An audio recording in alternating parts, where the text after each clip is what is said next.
Welcome to this edition of The Great Franchisee. I'm here today with Eric Degan, and he is here to talk to us about his business, Scoop Soldiers in Georgia. Welcome, Eric.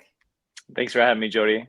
I appreciate it. Absolutely. Okay, so tell us a little bit about yourself. What did you do before franchising, and why did you decide that this was the path for you? So I've had a lot of unique opportunities in life kind of growing up. And so they've all kind of led me to the path that mentorship and kind of having people to advise you on your path is can be the make or break difference. And so I learned that through the fraternity at Georgia Southern. Shout out to Sigma Nu down there. And so when we were kind of going through that chapter of our life, we really relied on our alumni advisory board. And so that's why franchising was so attractive to me. You kind of have somebody that's been down the road before, can advise you on steps to do, has, some of the relationships, can guide you down your path to make you as successful as possible.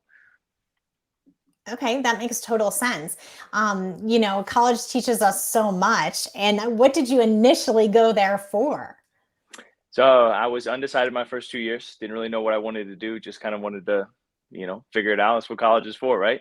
And so I ended up with a bachelor in business administration with an emphasis on entrepreneurship. And then I minored in information systems with a focus on SAP. Okay, so no surprise that you went this route for business. But tell me, how did you find out about franchising specifically? Did you always know about it, or did you learn about it in college? So currently with my employer, we're in the food service industry. And so franchising is kind of very popular there, right? McDonald's, Wendy's, all that kind of stuff. So I was started looking into business or food franchises, and they were attractive, but they take a lot of unborrowed cash to be able to start. Somewhere in the upwards of $500,000 to open up a McDonald's, and so it just wasn't feasible from a financial perspective. So that's where I found Scoop Soldiers, and it ended up being a great fit, and here we are. Okay, so tell us why it's a fit. Why do you love the brand? I love the brand. I've always have high respects for the military because it's something that I know I couldn't do personally. So I really respect the guys that have, gone through and done it to provide us our freedom. So anything we can do to give back to them, as a benefit of helping clean up the environment, it's kind of a trifecta for you. So it's military based. It's a way to help keep the environment clean, get the pet waste out of the watersheds that are, turning back into our drinking water. And it's a good way to build relationships with employees, with channel partners, and it's a good way to make some money as well. So explain to us what exactly that's going to look like for you. You have one unit that you've purchased, one location, one territory. What are your plans for the business, your plans for growth?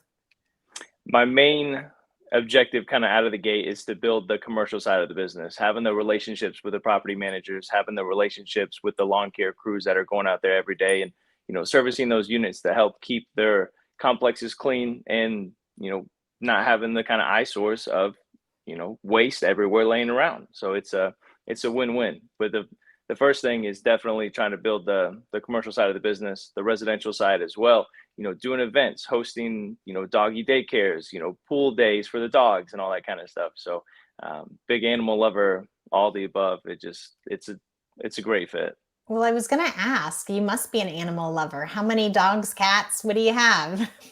Two golden retrievers and one cat currently. So we have Wow. Ella and Lola. They're 7-year-old golden retrievers. They're the best dogs. So easy to train. Absolutely love them. They sleep with me every night. So it's great.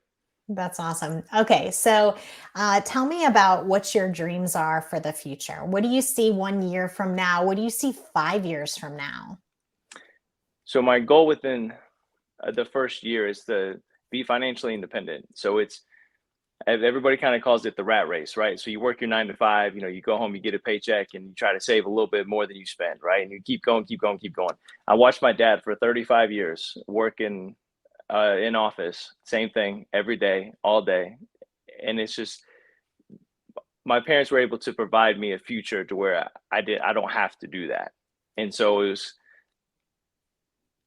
gives you the flexibility and freedom within that first year, hopefully, to be financially free, right? To kind of hit that mark where you can supplement your income through this business, and to where I don't have to have an employer anymore. So then our 3 to 5 year goals is to buy the second, third, and fourth territory on the north side of Atlanta, build those up, and then we'll go from there. That's great. Tell me what you see as your value to the community. What do you see you bringing to that local community? The ability to have clean sidewalks, clean yards, not having the waste kind of trickle back into our drinking water, which is a big one. And there's some statistic out there, it's like 254 tons of dog waste is produced every month. And so it's a huge problem that not a lot of people know about. And so the current process right now is, you bag it up and put it in the trash. Well, then it goes and sits in the landfill for 50 years before it breaks down. And because it's in the bag, it's not exposed to oxygen, so it doesn't break down as quickly.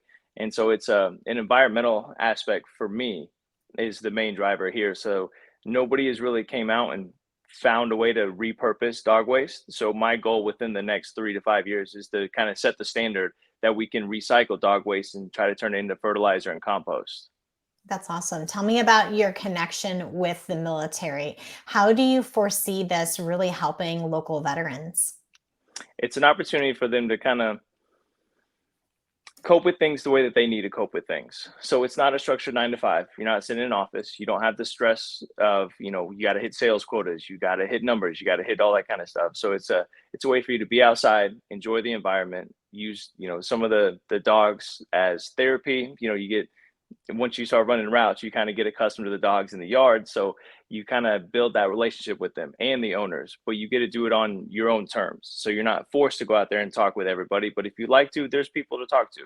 So I think it's a way for them to kind of be a transition. I'm not saying it's going to be a career 30-year, long endeavor, but if you need something to fill in for, a year or 2, 3 years, I think it'd be a good fit for you. Yeah, I totally get that. And you have older veterans too who have been home for 30 years and, they're on the edge of retirement thinking, what are they going to do? What a great opportunity for them as well. So tell Absolutely. me a little bit about you, like as a kid growing up, why'd you decide to stay in Georgia and go to school? Tell us a little bit about that. Yeah. So I grew up in Davenport, Iowa for the first 6 years. Then we moved down to Knoxville, Tennessee, and I still a Tennessee Volunteers fan. So don't worry.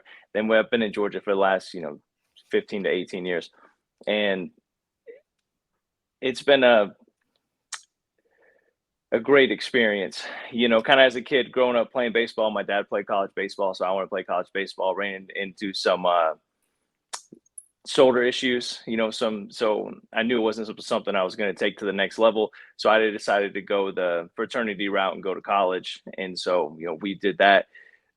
Sigma Nu at Georgia Southern was a huge influence in my life growing up, and it's a lot more structured for leadership values than a lot of people, kind of take it for.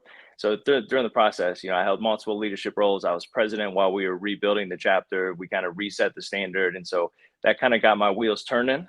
And then at 18, we tried starting our first business in metal fabrication, ended up falling through. Me and a partner started a t-shirt company. We ran it for 3 years, all through college. And so that was great. And then we liquidated once we got out. And then we also tried starting a fraternity and sorority kind of management app right after school. But I learned partners can make or break you pretty easily. So this one is me and my wife are going to, do this together as a team. And so we don't have any outside partners, which I think will be beneficial. Yeah, exactly. You've got your partner into a commitment there. You got her all signed Absolutely. up on the Yeah, we just got marriage. married just under a month ago. Oh my gosh, congratulations. Thank you so much. I appreciate it. So you are a serial entrepreneur, it sounds like. And what's the difference between going out and starting these other ventures that you've tried and starting Scoop Soldiers with a franchise?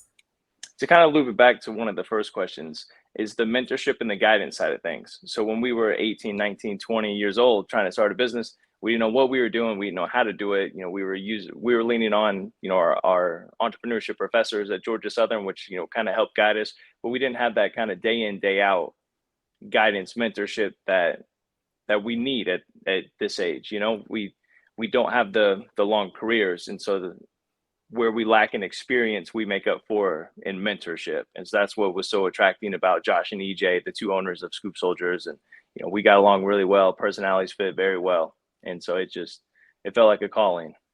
Did you really, when you had your own businesses, I assume you had to really focus on marketing and operations and all of this.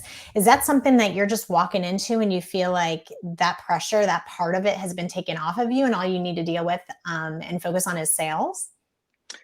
Not necessarily. At the end of the day, there's still a job that needs to be done, right? You still got to have the right, staff. You got to have the right equipment. It's got to be maintained well. You got to have the right supplier partners. So you still have that side of the business, but fortunately enough, through the franchise process, they already have a lot of those relationships already built. So you're not starting from scratch. You're just taking it from the 50-yard line and trying to get it into the end zone.